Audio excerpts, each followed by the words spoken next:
नमस्कार। Online classes में एक बार फिर आपका स्वागत है।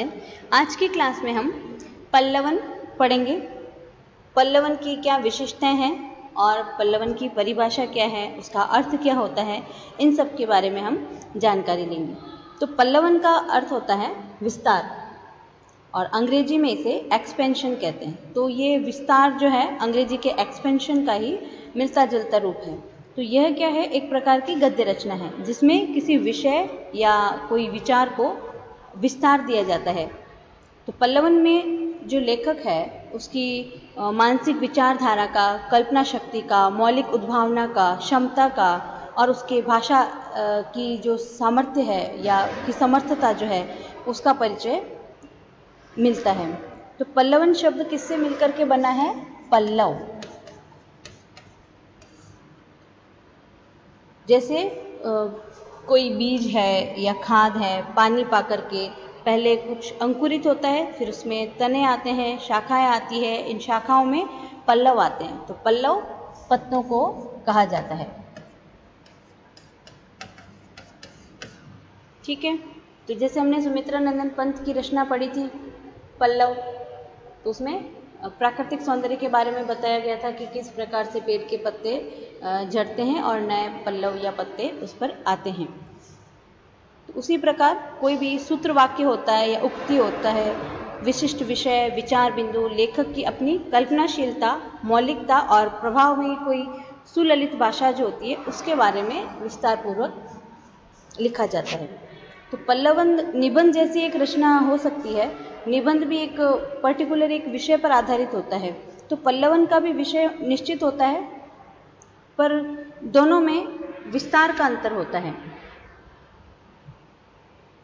तो निबंध एक गद्य विधा होती है, जबकि पल्लवन जो है इसकी अपेक्षा थोड़ा अधिक विस्तार नहीं लेता है, वो सीमित होता है। तो दोनों में केवल उद्देश्य का और उक्ति वैचित्र्य की दृष्टि से अंतर देखने को मिलता है। निबंध में विषय के सभी पहलुओं का विस्तार के साथ और कहीं कहीं आवश्यकता पड़ने पर दृष्टांत के साथ उसका विवेचन कर दिया जाता है। तो पल्लवन की सीमा इतनी अधिक विस्तृत नहीं होती है जितनी कि निबंध की होती है। तो जो पल्लवन करता होता है वो सारगर्भित शैली में पल्लवन के विषय को विस्तृत करता है और थोड़े में उसका भावार्थ कर देता है ताकि पढ़ने वालों को समझ में आ जाए। पल्लवन में बहुत ज़्यादा विस्तार नहीं होता है। तो कुल मिलाकर के हम कह सकते हैं कि पल्लवन और निबंध दोनों गद्य रचनाएं होने के कारण जहाँ अपने स्वरूप में एक समानता रखती है, वही विषयगत उसमें अंतर देखा जा सकता है। उसके बाद पल्लवन की विशेषताओं को अगर हम देखें तो उसमें पहली जो विशेषता होगी उसकी गद्यात्मक रचना, इसकी एक विशेषता होती है। उसके बाद सर्जनात्मकता, मौखिकता, केंद्रोन्मुखता, कल्पनाशीलता और शब्द चातुर्य। शब्दों को लिखने की बड़ी चतुरता के साथ, चातुर्य के साथ लिखा जाएगा। तो पल्लवन एक जो गद्य रचना है, जैसे कि हमने अभी पढ़ा था, और एक सीमित स्वरूप वाली गद्य रचना हम इसको कह सकते हैं। तो पल्लवनकर्ता को सृजनशील होना चाहिए और सृजनशीलता के लिए प्रतिभा और अभ्यास दोनों की आवश्यकता पड़ती है। जिसमें सृजनात्मक क्षमता नहीं होती है, पल्लवन उसके बस की बात नहीं होती है या उसके सामर्थ्य की बाहर की बात है वो। तो तीसरी जो विशेषता है वो है चौथी जो विशेषता है वो है केंद्रोन्मुखता। तो पल्लवनकर्ता को अपने विषय की सीमा में रहना चाहिए। उसमें एक निर्द्वंद भाव विस्तार की अपेक्षा नहीं होती है। उसका ध्यान जो है हमेशा अपने विषय पर ही केंद्रित रहना चाहिए। ऐसा न करने से पल्लवन क्या होगा, बिखरा हुआ दिखाई देगा।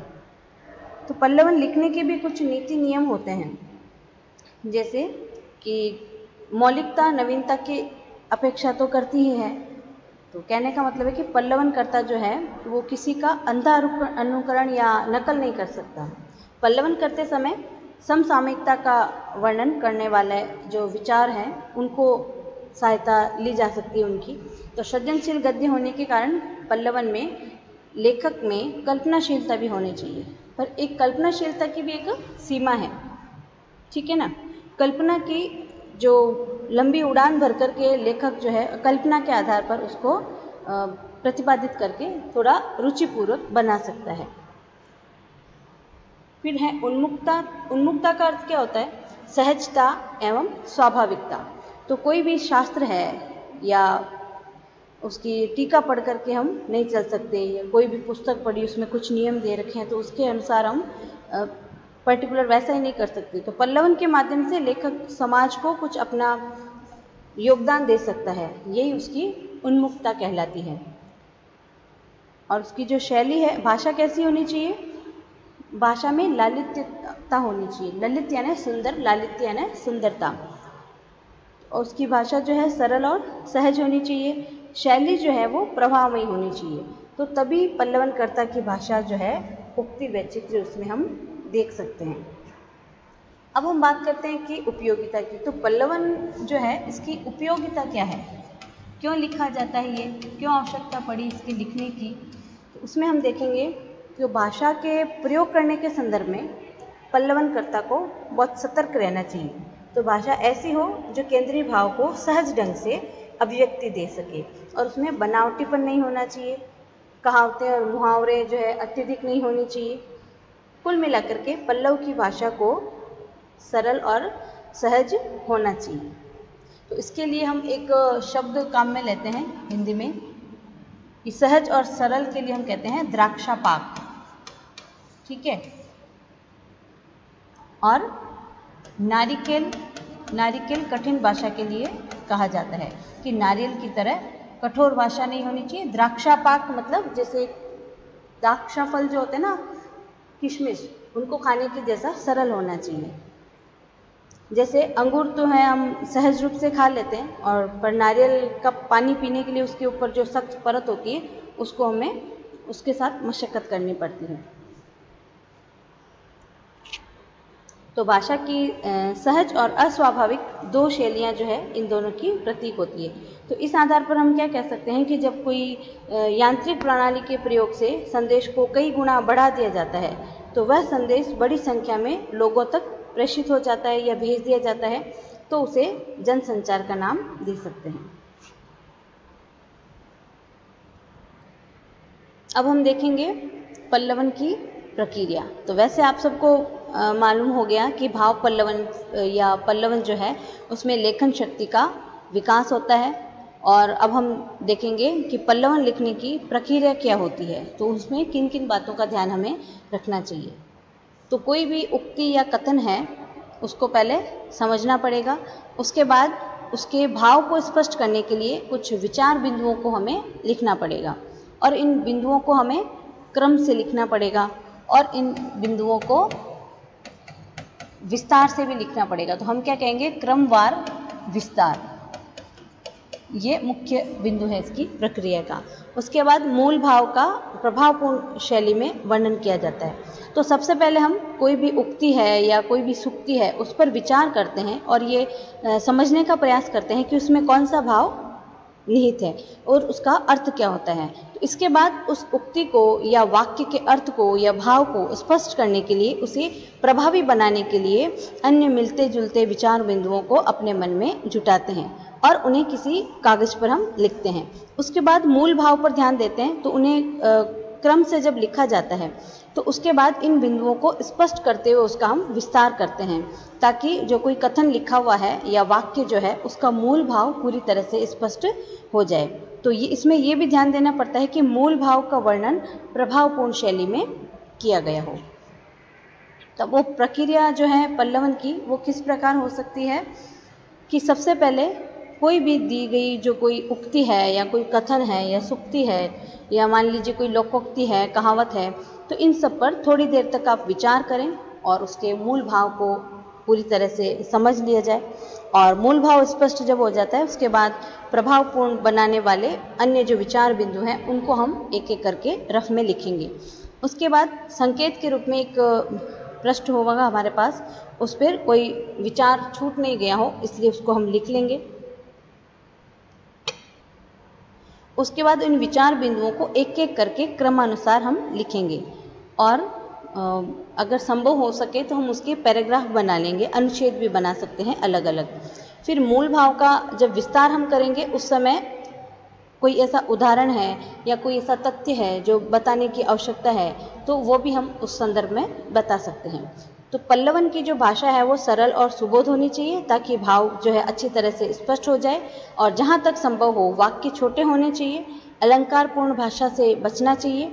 भाव पल्लवन जो है सर्वनाम या पुरुष शैली में लिखा जाना चाहिए, और प्रत्येक बात को विस्तार से लिखने की आवश्यकता होनी चाहिए। तो इनमें से किसी अनावश्यक या अप्रासंगिक बात का उल्लेख नहीं होना चाहिए, केवल वही बातें रखी जाए जो मूल भाव के लिए अपेक्षित होती है। तो पल्लवन को लिख लेने के बाद इसको 1-2 बार अवश्य पढ़ना चाहिए, ताकि यदि कोई विचार बिंदु या कोई बात रह गई है जो इस संदर्भ में हम जोड़ सकते हैं, तो उसका दोष भी दूर कर सकते हैं। तो अब एक बार हम फिर देखेंगे कि पल्लवन लिखते समय या पल्लवन करते समय किन बातों को ध्यान में रखना चाहिए कि मूल भाव पर विशेष ध्यान देना चाहिए। मूल भाव का विस्तार करते हुए यदि कोई उदाहरण या तथ्य अगर उसमें जोड़ना है या प्रस्तुत करना है, तो वो हम प्रस्तुत कर सकते हैं, और उसकी सरल और बोधगम्य भाषा होनी चाहिए। अनावश्यक या अप्रासंगिक जो विचार बिंदु है उनको लिखने से बचना चाहिए। मूल भाव पर किसी प्रकार की आलोचना या टिप्पणी नहीं करनी चाहिए, और ये पुरुष शैली में लिखा जाना चाहिए। आगे समझ में। उसके बाद हम देखते हैं कि जो पल्लवन है उसका महत्व क्या है। कि जैसे ये संसार इतना बड़ा है, तो संसार के जो जितने भी जीव हैं उन सब में किसको श्रेष्ठ बताया गया है? मनुष्य को। क्यों? क्योंकि वह अन्य जीवों की अपेक्षा अधिक विवेकशील होता है। तो वो केवल अपने तक ही सीमित नहीं रहता है, वह दूसरों का भी ध्यान रखता है। तो उसमें गुण दोष और उचित अनुचित का ज्ञान करने वाली बुद्धि होती है। तो उसी आधार पर बुद्धि के 2 पक्ष माने जाएंगे, एक तो सद्बुद्धि और एक दुर्बुद्धि। तो सद्बुद्धि की बहुत बड़ी महिमा कहलाती है, तो इसी को अच्छी बुद्धि भी कह सकते हैं या सुमति भी कह सकते हैं। तो जब तक वो सुमति मनुष्य में रहती है तब तक वह अच्छे कार्य करता रहता है, और जब उसमें अच्छे बुरे का विवेक भी होता है। तो जब वह सुमति से हट करके दुर्बुद्धि में या कुमति में आ जाता है, तो वह अनुचित और उचित का भेद नहीं कर पाता है। तो सुमति से संपत्ति की भी प्राप्ति होती है, तो इससे क्या होता है? मनुष्य को धन सम्मान सभी वस्तुएं मिलती है। तो सुमति वाले लोग मिलजुल करके ईमानदारी से काम करते हैं, तो उसी कारण उस पर भगवान की कृपा भी होती है। तो सभी से नम्रता और उदारता का वो व्यवहार करने लगता है। उसीलिए आपने ये पढ़ा होगा, तुलसीदास ने भी कहा है कि जहाँ सुमति तह संपत्ति नाना, जहाँ कुमति तह विपत्ति निदाना। उसी प्रकार प्रत्येक प्राणी में जीवन होता है, और किसी को दूसरे के बारे में भी ध्यान रखना चाहिए। तो ये सही है कि कोई भी प्राणी है जिनमें मनुष्य ही विवेकशील है। उसी प्रकार जैसे आपने ये भी सुना होगा कि मन के हारे हार है, मन के जीते जीत। तो अगर ये विषय है और इस पर आपको इसका भाव पल्लवन करना पड़े, तो आप कैसे करेंगे? तो उसके बारे में हम कुछ 4-5 पॉइंट लिख देंगे कि मानव जो है चिंतनशील प्राणी है, और उसमें संकल्प शक्ति होती है, और मन की विजय का एकमात्र शस्त्र क्या है? संकल्प। तो हम मन पर विजय कैसे प्राप्त कर सकते हैं? संकल्प के द्वारा। तो मन ने किसी काम को पूरा करने का संकल्प लिया और सफलता व्यक्ति के कदमों में होगी। यदि मन किसी काम को करने में दुर्बलता दिखाएगा तो व्यक्ति को पराजय का मुख देखना पड़ेगा, और सबल मन वाला व्यक्ति अपने भाग्य का निर्माता होता है, और निर्बल मन वाला व्यक्ति असफलता को प्राप्त करता है, तो उसे चारों ओर से निराशा और हताशा ही मिलती है। तो मनुष्य को कभी कायर नहीं होना चाहिए, और अपने हृदय की जो दुर्बलता है उसको त्याग करके कर्म करना चाहिए। तो सबल मानसिक शक्ति जो है वो सफल जीवन प्रदान करती है। तो इस बारे में गुरु नानक ने भी कहा था कि मन के जीते जग जीत। तो विश्व को जीतने के लिए सबसे पहले हमको मन को जीतना आवश्यक होता है। तो मन की पराजय जो है मनुष्य की अपनी पराजय होती है। तो इस प्रकार हमने आज क्या सीखा कि भाव पल्लवन से क्या होता है? लेखन शक्ति का विकास होता है, और ये किसी उक्ति, वाक्य, सुक्ति इनके अर्थ को पूरी तरह से समझने में सहायता भी करता है।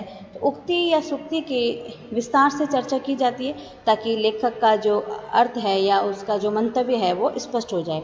तो यह एक प्रकार का लघु निबंध है, और लेकिन इस निबंध के नियम इस पर पूरी तरह से लागू नहीं होते हैं। और भाव पल्लवन जो क्या है, अब हम इसको व्याख्या नहीं कह सकते। क्यों नहीं कह सकते? क्योंकि इसमें आलोचना या टीका टिप्पणियाँ नहीं होती है। तो भावार्थ से भी अलग है, क्योंकि इसमें केंद्रीय भाव को स्पष्ट करने के लिए अन्य सहयोगी भावों को भी लिखा जाता है। तो ये संक्षेपण एक प्रकार से संक्षेपण जो होती है उसका ही विलोम होता है। संक्षेपण में हम क्या करते हैं, कोई भी बात होती है उसको सार रूप में या संक्षिप्त रूप में हम लिखते हैं, जबकि पल्लवन में हम छोटी बात को बड़ा करके विस्तृत करके लिखा जाता है। तो ये दोनों के विलोम हम इनको संक्षेपण और पल्लवन को कह सकते हैं। तो पल्लवन की जो प्रक्रिया है वो कैसे होती है कि सबसे पहले उक्ति, फिर वाक्य, फिर उसको समझना, उसके बाद उनको उसके मूल भावों को स्पष्ट करना और उसके भावों को पहचानना, उसके बाद भावों का क्रम के अनुसार विस्तार से वर्णन करना। उसके बाद जब हम पल्लवन लिखते हैं तब हमें किन किन बातों की आवश्यकता होती है, क्या ध्यान रखना आवश्यक होता है कि विषय के मूल भाव को पहचान करके विचार बिंदुओं का क्रम निर्धारित करना, अनावश्यक बातों को नहीं लिखना, मूल भाव की आलोचना आदि नहीं करना, भाषा का सरल और बोधगम्य होना, भाव पल्लवन को दोबारा पढ़ना या संशोधित करना, उसमें कुछ सुधार करना। इसके लिए हम क्या कर सकते हैं कि भी हमारे में ये पल्लवन लेखन की क्षमता कैसे आएगी, उसके लिए हम जो पुस्तकालय है उसमें से कुछ कहानियाँ पढ़ सकते हैं, उपन्यास पढ़ सकते हैं, जीवनी है, कविता है आदि की पुस्तकें और जो पत्रिकाएं हैं, पत्र पत्रिकाएं, वो हम सब उनको पढ़ेंगे और फिर हम उसमें से कुछ करने के लिए काम सोचेंगे। जैसे कोई भी उक्ति है, कोई भी वाक्य है या कोई भी सूक्ति है, उस सबको हम उनमें से लेंगे और 20-20 कोई 20-25 अच्छी जो उक्तियां हैं या सूक्तियां हैं, वाक्य हैं या लोकोक्तियां हैं या कोई भी काव्यांश हैं, उनको हम याद करेंगे और उनका पल्लवन करने का प्रयास करेंगे, भाव पल्लवन। तो इसके संबंधित आपके प्रश्न कौन कौन से बन सकते हैं? जैसे पल्लवन का अर्थ क्या होता है, पल्लवन और व्याख्या में क्या अंतर होता है, या पल्लवन और संक्षेपण में क्या अंतर है, पल्लवन और भावार्थ में क्या अंतर है, और पल्लवन और संक्षेपण एक दूसरे के विलोम है, इसको अपने शब्दों में लिख करके स्पष्ट कीजिए या समझाइए। या ऐसे भी पूछ सकते हैं कि पल्लवन एक प्रकार का लघु निबंध है, तो दोनों में अंतर बताइए संक्षेपण और पल्लवन में, और भाव पल्लवन की प्रक्रिया के बारे में कुछ बताइए। तो इस प्रकार के प्रश्न जो है वो आ सकते हैं।